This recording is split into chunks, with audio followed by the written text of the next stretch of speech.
As we open the new school year, the faculty and staff are so excited to begin working with you to help your children have a successful school year. One of the most common questions we get from parents is how to help their students at home, particularly in reading. One of our goals across the grade levels is to not only get students to read for information purposes, but learn to read for pleasure, which will result in lifelong readers and learners. This evening, we would like to offer you some simple suggestions to help your kid at home.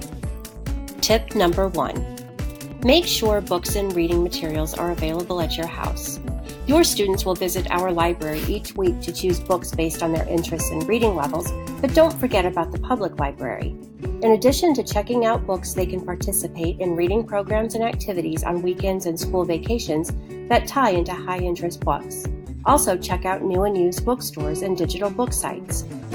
Tip number 2. Let students drive book choice. They will be more engaged readers if they selected the books, and the books are about subjects or characters they find interesting.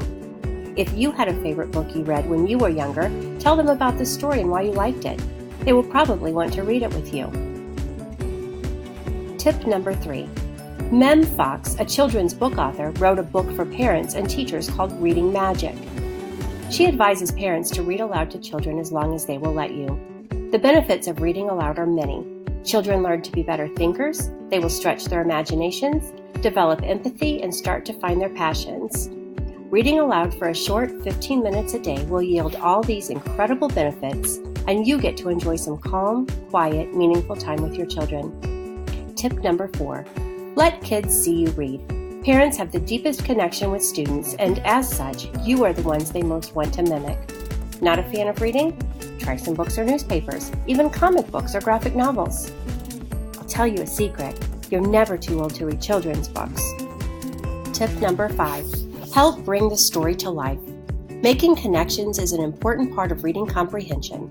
The more experiences the child has, the more they will relate to the stories they are reading. Try reading Diary of a Wimpy Kid's School Days and put away all electronics for 24 hours.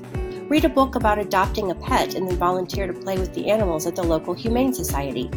You may come home with a pet, but that'll be fun too.